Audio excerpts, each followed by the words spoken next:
start the day with me not being able to breathe. So every time I watch people online building motors and stuff like that, usually when I build motors, I've always used the degreaser, specifically Formula 88, and I use it full strength. I do not dilute it. In this case, we're trying easy off, cleaner. It took me like 2 days to find it because for some reason every store we went to likes to like hide these things where nobody could find them, but we was able to find it. So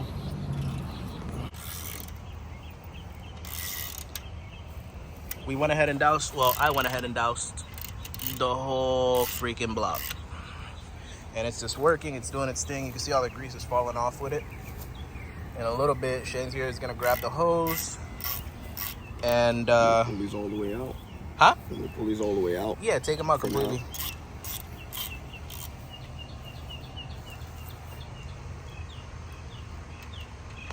Ooh, look at that. It's not a. Stuff you don't is need like super bubbly. I wish I would have recorded it. It was like a giant bubble that like popped. Crazy. I'm looking forward to see what this is gonna look like after we hose it off. I just realized, look at this. It's literally like just falling off. That's insane, yo. And I can't breathe right now, but it's kind of worth it. There's one word of advice I could give you guys, is get yourself a Jamaican friend so you can make them do this part of the shit for you.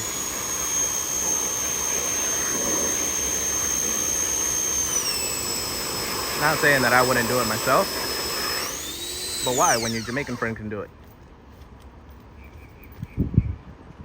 How's it looking? Actually looking real good.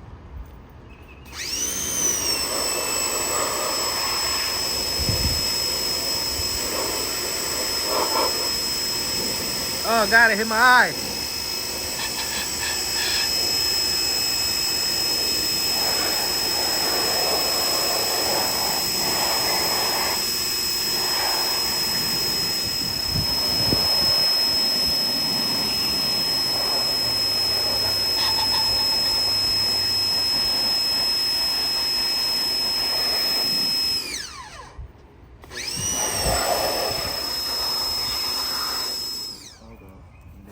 They got the best fucking hot dogs. That's something I would say. Yeah? Yeah. I ordered a hot dog. It's Right, so we just got done honing this thing.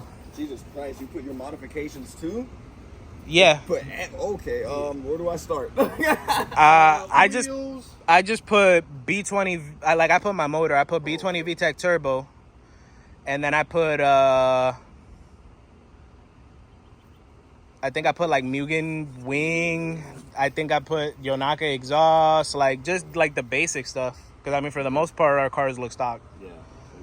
And they're gonna see most of it in the wheels, anyways. Yeah. So, oh, and I pointed out the Mishimoto intercooler because you know it's like up front and center. It's nice and gold. You know, you gotta point that out. But anyways, all right. So. You should put Type R Tribute. Yeah, not really. No, I'm just joking. That's something we could fall away. So have y'all seen the last video where I pointed out why we weren't using the other motor, where in cylinder 3 it had that huge gash? Take a look at the difference in the cylinders. And keep in mind, this is a motor that came out of the car, not the motor that we were going to assemble and build for the car. So I'm going to go ahead and pull this thing inside because it's starting to rain now. And I'm going to flip it over, start getting the crank in here, and check those clearances. All right, y'all, so things have been progressing kind of slowly just because I've been taking my time making sure that everything is like extra clean. In this case, what we're gonna do is I have 2 sets of piston rings.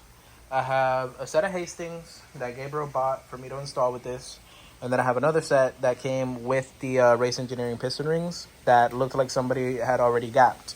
So what I'm doing is, since those were already pre-gapped, I'm dropping them into the cylinders and I'm double checking the gap. From what it looks like I'm going to be using the Race Engineering piston rings.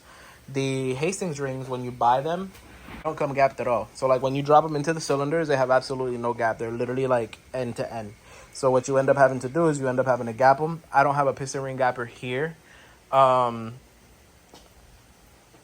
we could use like a grinder. Like I know some people that'll sometimes take a grinder and they'll slowly move the piston rings towards it to grind the ends off. But the problem is that you want the ends to be perfectly uniform. I don't know if this will even focus, but you want them to be perfectly uniform like that with a grinder. I don't think you can get like a uniform cut. So usually the grinders that you buy are like little manual grinders that you twist and you grind the ends of the rings to get the perfect gap.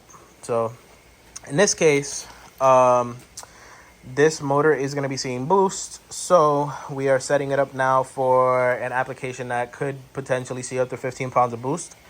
In that case, what's recommended is, I believe it's like 0.006, so 6/1000 times the bore, which this is 81 millimeters. You're going to convert this to inches. Should give you like 3.189 times 6/1000. It's going to give you about 0.019 or 19/1000, which will basically be this guy here.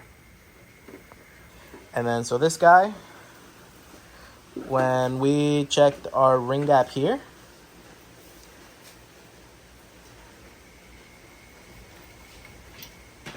so there it is. It just went flush against the wall. And then you can see it gives you a little bit of resistance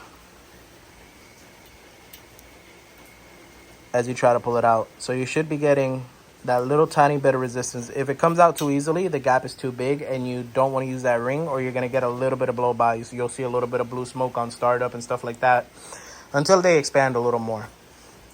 The whole point and the whole reason you want to gap a little more when you're building for boost is because basically you want to relieve some crankcase pressure. So having the slightly bigger gap on the rings will allow for you to alleviate some of that pressure and not overheat your ringlands and have ringland failure, like is common on a lot of engines that either are improperly gapped or get too much turbo, like Subaru engines, for example. All right, so we're picking up inside the car the next day. I just pulled up to Shane's house.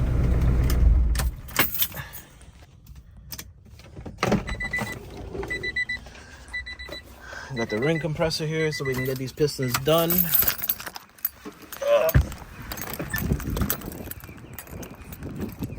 Hopefully the car doesn't roll away because I don't have the best e-brake right now.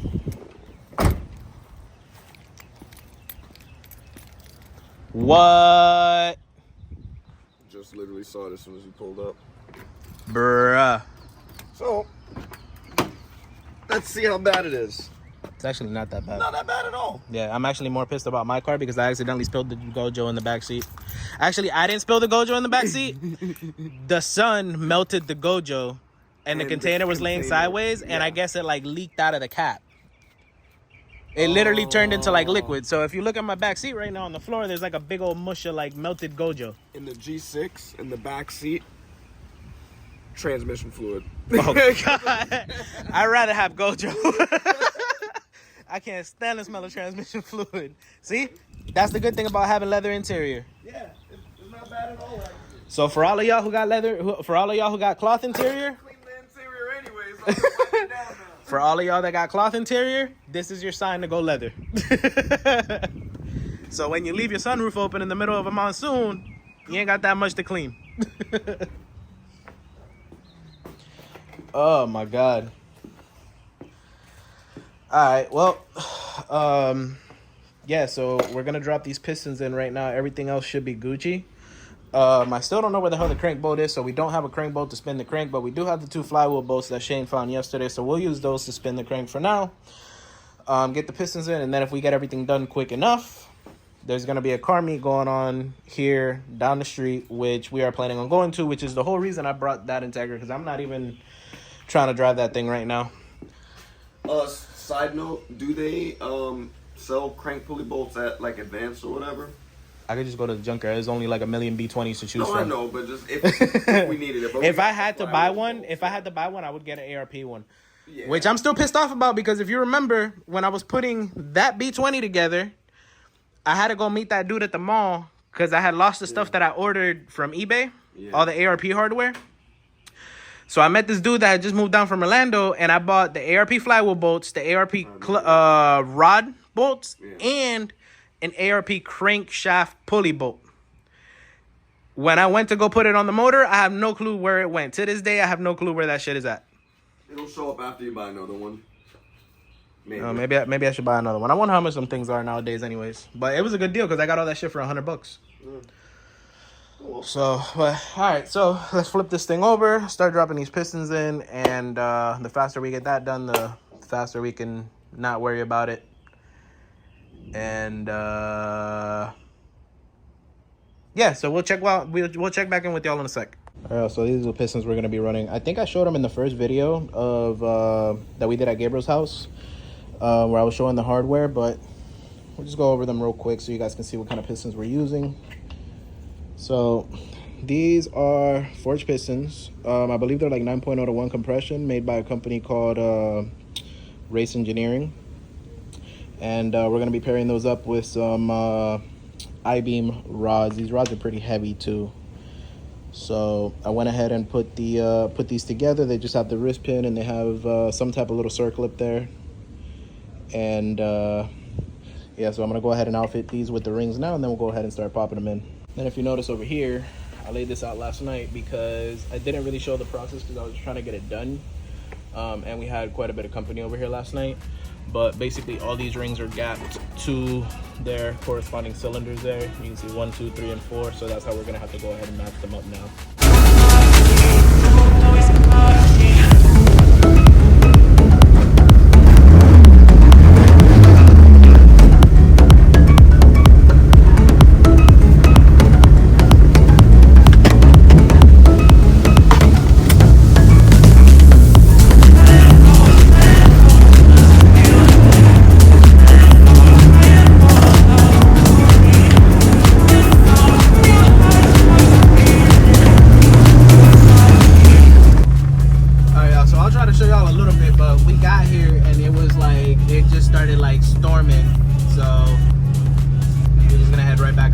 To the house and try to put the rest of these pistons in the block and see how far we get.